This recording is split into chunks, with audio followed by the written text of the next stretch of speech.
भिवंडीजवळच्या अंबाडी नाका भागातून मोठ्या प्रमाणात स्फोटकांचा साठा जप्त करण्यात आलाय। जांभिवली भागातून एका तवेरा गाडीत ही स्फोटकं सापडली, ज्यात 7 गोण्या भरून जिलेटिनच्या कांड्या, 1200 डिटोनेटर्स, अमोनियम नायट्रेटच्या 70 डब्यांचा समावेश आहे। या प्रकरणी शंकर आहेर, सागर आहेर आणि अजय गवई या तिन्ही जणांना अटक करण्यात आली आहे। या तिघांनी ही स्फोटकं कशासाठी आणली होती, ती कुठे नेली जात होती, याबाबत तिघांची सखोल चौकशी सुरू आहे। बातमी पंढरपुरातून। सांगोल्यातील कथित विद्यार्थिनी छेडछाड प्रकरणाला आता वेगळं वळण लागलंय, कारण ज्यांच्यावर छेडछाडीचा आरोप झाला त्या प्राचार्य दिलीप खडतरे यांनी आत्महत्या करत आपलं आयुष्य संपवलंय। काल त्यांनी पंढरपुरातल्या स्वेरी इंजिनिअरिंग कॉलेजच्या इमारतीवरून उडी मारली।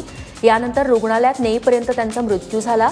आत्महत्येपूर्वी दिलीप खडतरे यांनी 3 पानांची चिठ्ठी देखील लिहून ठेवली आहे, ज्यात आपल्याला खोट्या गुन्ह्यात गोवण्यासाठी षडयंत्र रचण्यात आल्याचा आरोप त्यांनी केलाय।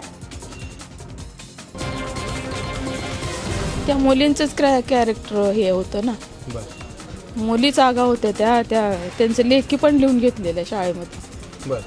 मुलींचा पण खूप त्रास होता त्या शाळेत होतं, सगळं वातावरण तसं होतं, सर्वांना माहीत आहे ते मुलींची कशी व्हायलाच पाहिजे ना, काय आहे तो न्याय मिळालाच पाहिजे आणि छडा लावलाच पाहिजे, जो कोणी आहे त्याला शिक्षा झालीच पाहिजे।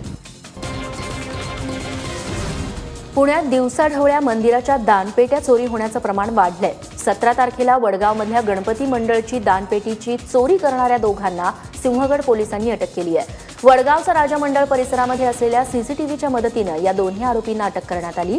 विनायक सोनटक्के आणि व्यंकटेश कुटे अशी या दोन्ही आरोपींची नावं आहेत। आरोपींनी या आधी देखील एका मंदिरात चोरी केल्याची कबुली पोलिसांकडे दिली आहे।